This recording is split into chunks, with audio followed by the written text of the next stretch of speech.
One person in particular asked me some questions on Reddit regarding snow globes and what Fallout is doing for Goodsprings.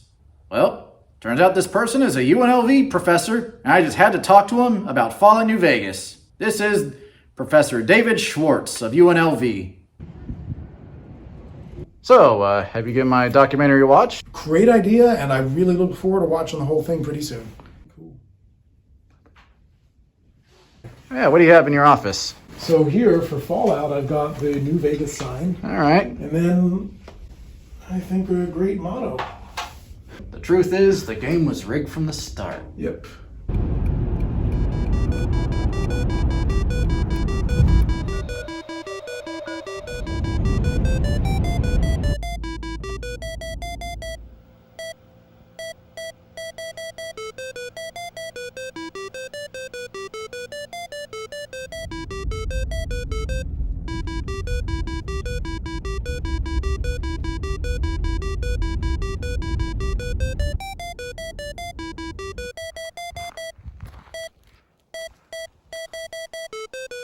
And how about Nipton? When I did my snow globe trip, I didn't go through Nipton, but instead my mother went through there, You know if anyone's actually trying to buy it? I don't know what you would do with it when you bought it, but you could buy it. Oh, hey there. I'm from post-production. Turns out there's been a development with Nipton. It was bought by a company called Spiegelworld. Spiegelworld owns the show Absinthe. Absinthe plays at Caesar's Palace. Their plan for Nipton is to turn it into a circus town. So wait, people who work with Caesars are taking over Nipton? If something about that town, it'd be like the show Schitt's Creek. It would be, but probably more disturbing. I don't know. Like the couple times I've driven through there, I haven't really gotten good vibes. Okay, yeah. I know when you go in there in the game, you see all these people crucified by the Legion, except this one guy who, won the lottery. Yeah, I mean, that might be influencing me. I just kind of feel that sense of doom around Nipton. All right, so even when you go to Nipton, there is a bit of doom. I feel it. It's probably not there objectively. I'm sure there are awesome people who live there. Okay. It's just after having been there in the game, in real life, it's a little bit, I'm like, I'm not really sure what to expect. Okay. Don't want to go to the town hall, that's for sure. All right. You say Fallout New Vegas resembles Las Vegas for the most part? Of course, there are changes, but would you say there's a lot of similarities? I think there's a lot of continuities, and that's the one thing that one of the things I really like about the game is the care that the designers put into looking at the actual history and finding those continuities. Like they put the Bonnie and Clyde car, but it says Vicky and Vance because, copyright. Yeah.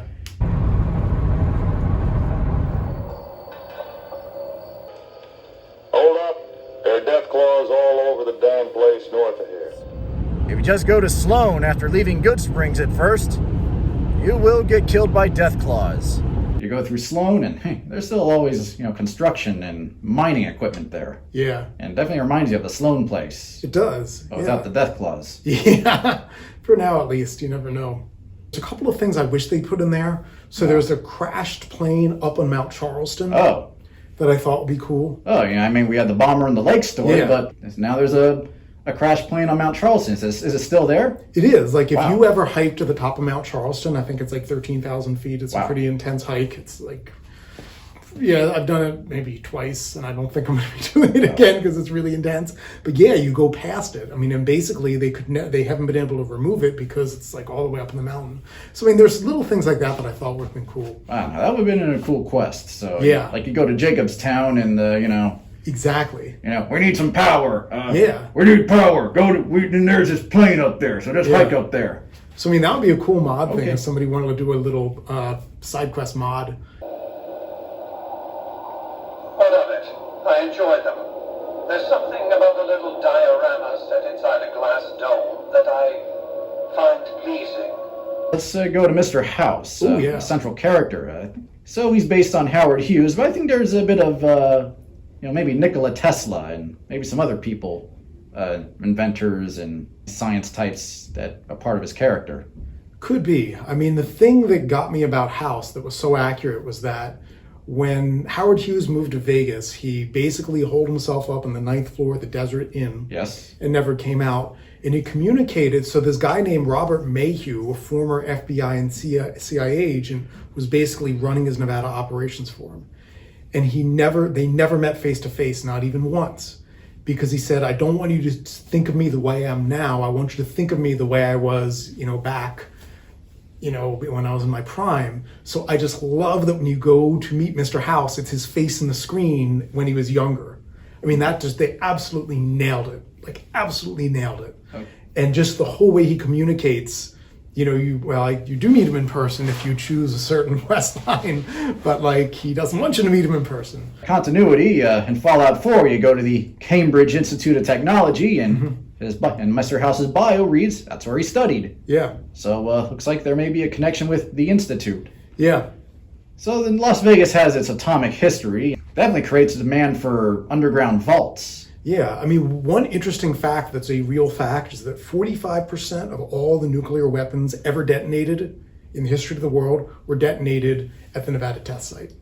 So literally, they bombed this part of the desert a lot. Does the radiation still, exist there, or does it have a half-life so it dissipates so we can, grow crops there? Well, I mean, that's the whole thing with the downwinders. Yes, that was the people who lived downwind, the cattle and stuff, and there's... Yeah, I think I've read stories of, these bombs go off, then there's the downwind, and it goes to where people are, living. Yeah, yeah. I mean, so that's when we get the hills have eyes. Yeah. But, I mean, at the time they played that, there's no health hazards at all. This is totally safe. We're the government. We wouldn't lie. Of course, this is totally safe. And the really interesting thing about it is originally, so the first test was scheduled in January of 51. And originally, the people in Las Vegas were against it 100%, saying, oh my God, this is terrible.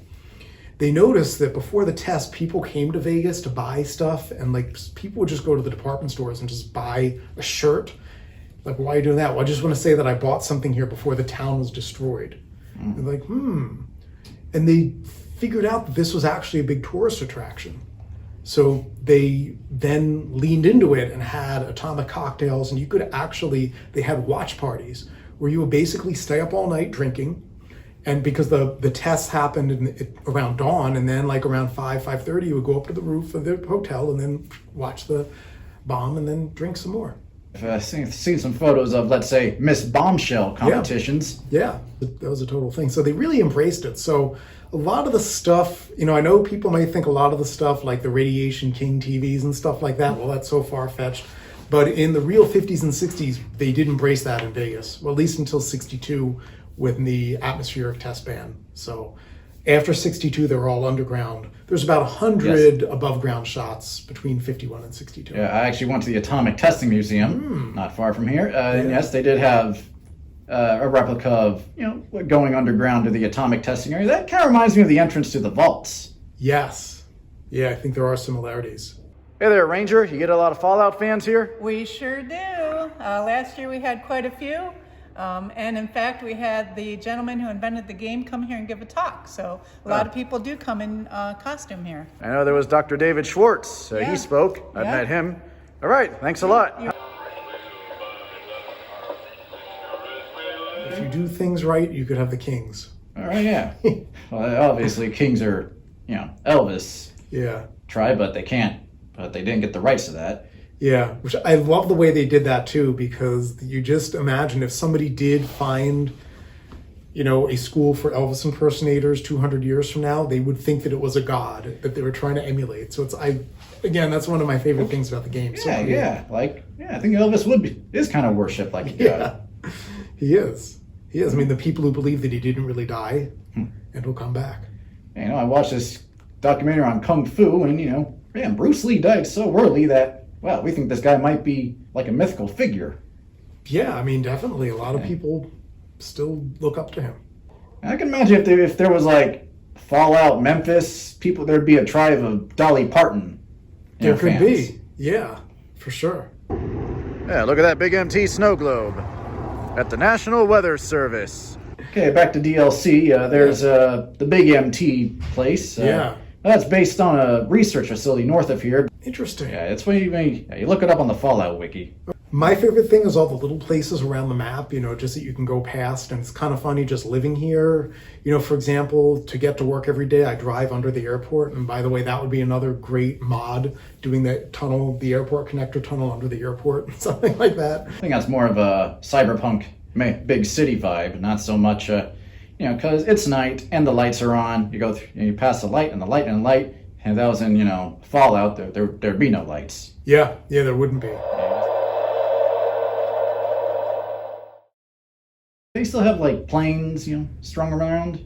Yeah, and I think displays. it's based on what's now the B gates, is what I think it's based on, which was the original configuration of McCarran. So it's not really accurate to anything as it was around 2010, but I think they kind of took it back in the past a little bit. There's a little bit, you can kind of see it at some points, because I think it's the B gates where you go through the thing and then you go out and there's the circle and you have the gates off of that. It's not just a big rectangle, which kind of reminds me, I kind of get that vibe. Back to underground vaults. Are there like any plans, or let's say if we need to move people underground, or are there any companies who have that sort of business in Las Vegas or anywhere? I think we're screwed because there's caliche, which is a mineral layer that makes it really hard to dig underground. So not only do we, there is one famous vault. Caliche. Yeah. What's that? It's like just a rock kind of compound, but it makes it really, if you like having to like dig a hole in your backyard for a post or something, it is rough. You need a pick to get through it. Wow. And just in general, the dirt's here is pretty inhospitable. There is a real vault that's somewhere, I think, down in Henderson or Boulder City.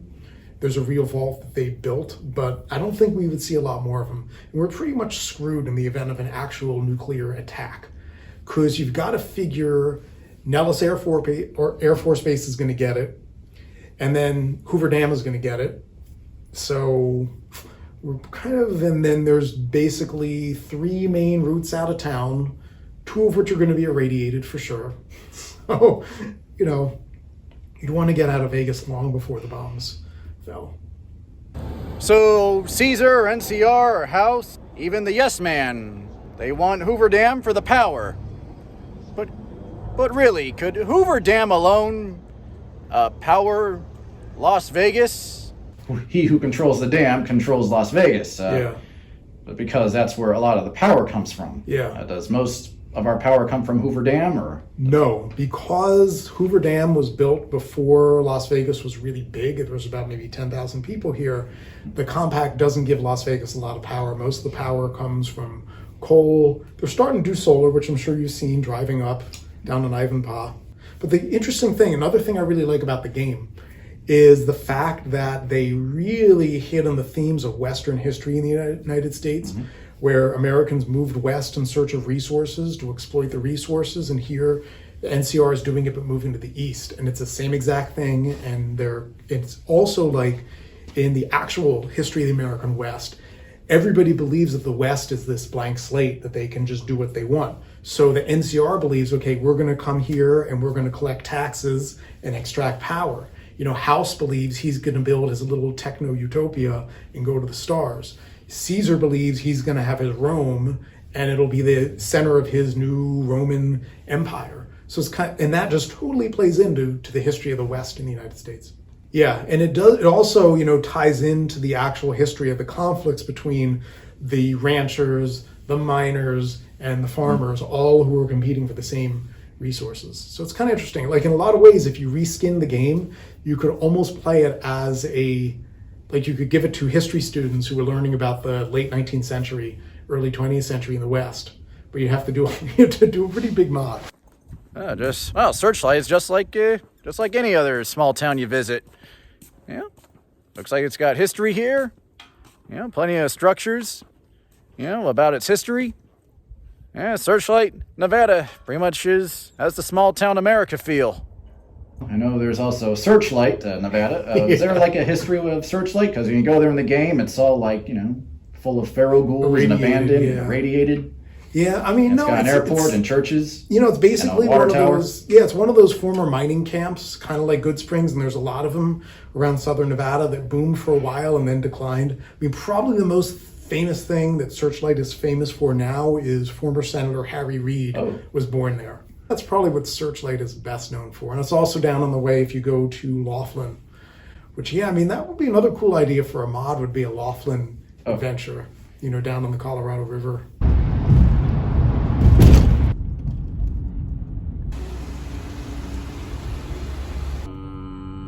I think I'm in the wrong Sierra Madre. I talk about the Sierra Madre casino. That's nowhere specific, but I assume it's near Laughlin, but that's a bit out of the way. So when I do Sierra Madre, I go to South Point.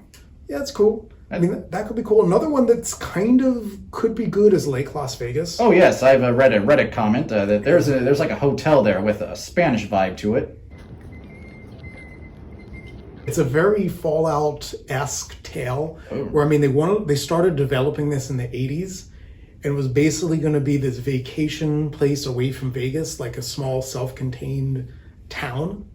So kind of like the Sierra Madre, but definitely the first person went bankrupt. Maybe the second person did. Then they finally did do it.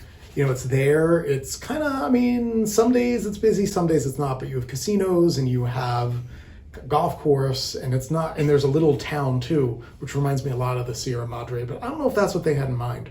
I think it kind of matches up with where the bunker is in the game that you go to get there. I think it kind of matches up with that because it's on the way to Lake Mead, so it's down in that quadrant of the map. It's interesting, but no poison gas.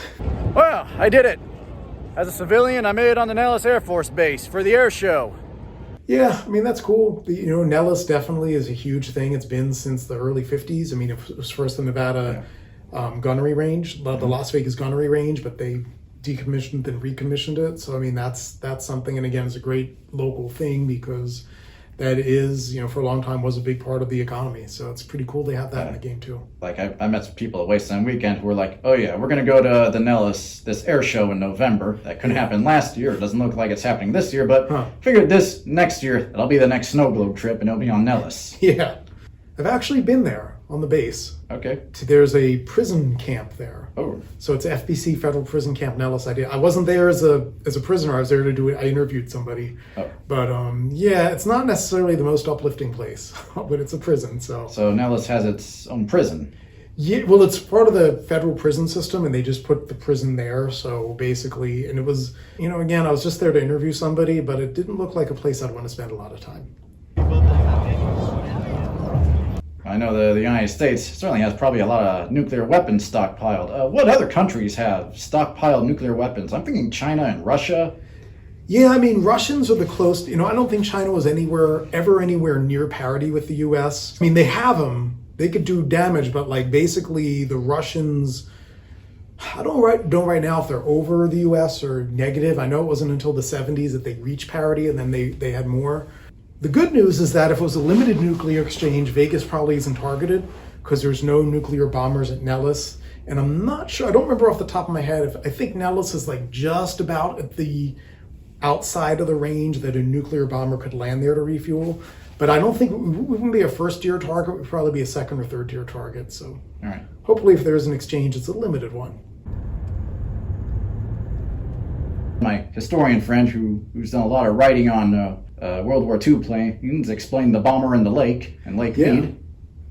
Yeah. Do you have a take on that? Yeah, I mean, there really is. They really did crash. And Howard Hughes actually crashed there too, I believe. He crashed he crashed a couple of times. The most famous one was over Beverly Hills.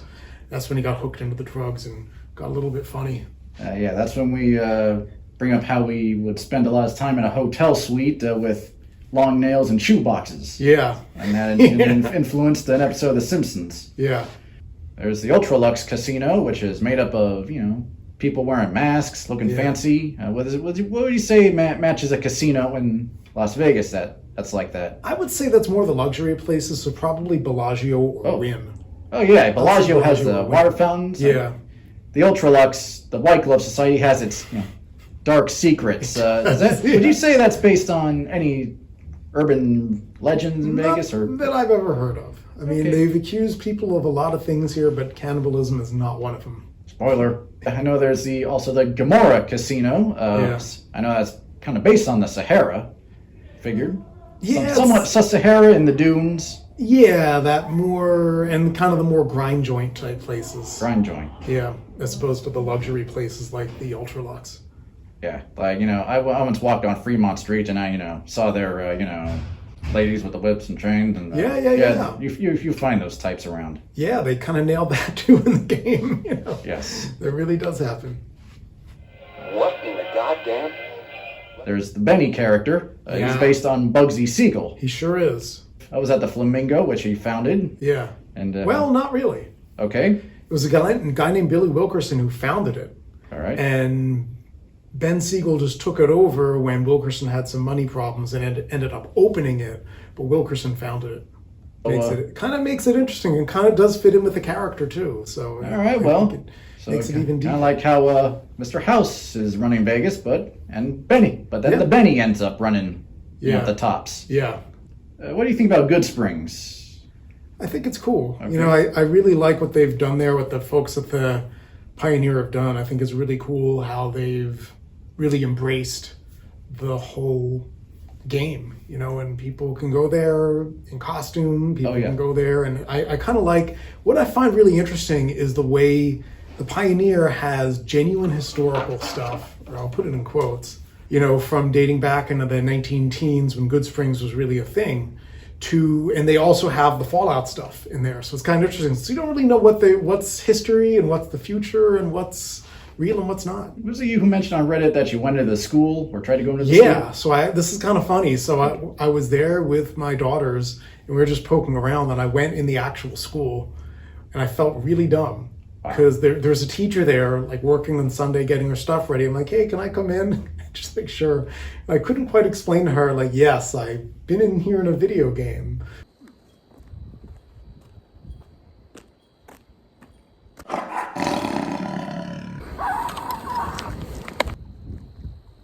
So it's cool. That made its way into New Vegas. So definitely the developers and designers, certainly, they were good at picking what they wanted to put in the game.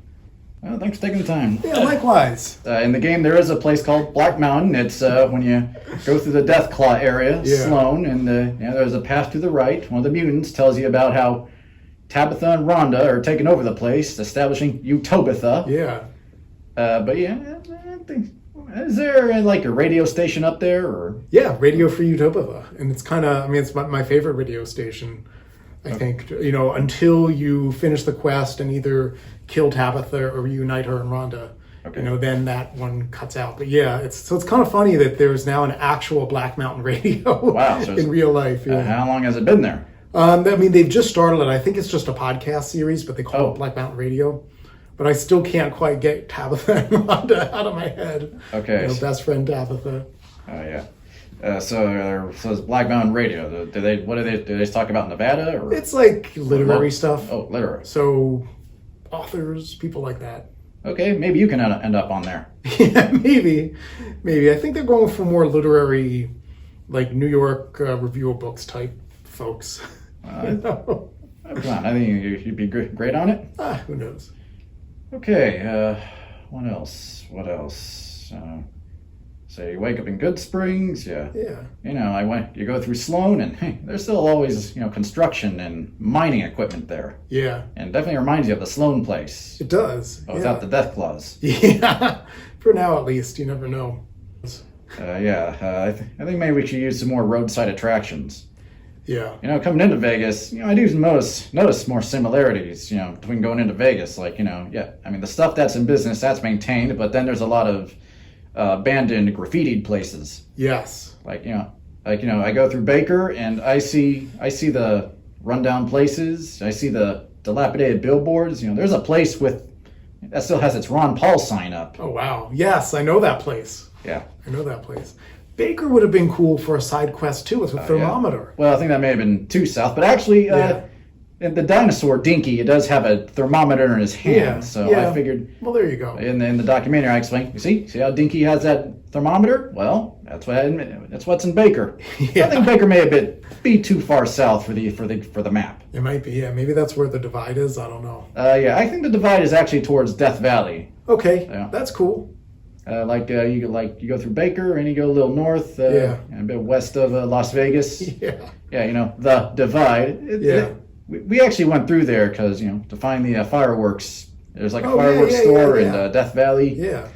Actually, one of our favorite places is the Amargosa Opera House. Oh, cool. Yeah, that's on the way there. Have you been there? I've driven past it. I've never been inside. All right. Well, our fascination with that place. It started in 1994 when, after we moved here, my mother was actually a professional mime. Oh, wow. Yes, she's been on Sesame Street and what was that? The Electric Company Oh, cool. and Reading Rainbow. Oh, neat. And someone wanted her to dress up as a mime, go to Amargosa, and be in this music video for this band called the Lighthouse Family, who rented out the opera house. Oh, wow. And turns out this opera house in Death Valley, Amargosa, was painted by a woman named Marta Beckett. Huh. She performed in vaudeville, she's been in commercials, she's performed in ballet. Then she drove through the area and was like, I'm going to stay here and paint this place. Wow. And she just was performing there until she, passed away a few years ago. Huh. Yeah, I figured you know about Marta Beckett. That's interesting. Yeah. Okay, well, now you know. Yeah. But yeah, we figured, the divide is pretty much Yeah, Death Valley, but that makes more sense. construction. But in the game, there was more construction, freeways, cities. Yeah. I do notice a military base, and we drove a drive-by an Air Force base with drones. Yeah. So that's our divide, and I put the snow globe there. I put the first one, in 2019, and the Opera House be like, hey, you can have it. Yeah. I haven't checked if it's still there, but they moved stuff around. That's then cool. we went to this abandoned shack next to the Ooh. fireworks place. And that's Fallout. Yeah, it sure is. Yeah, and my dad and my parents ended up back there, and they were like, hey, yeah, we found it. Oh, that's cool. Okay, what else can we cover?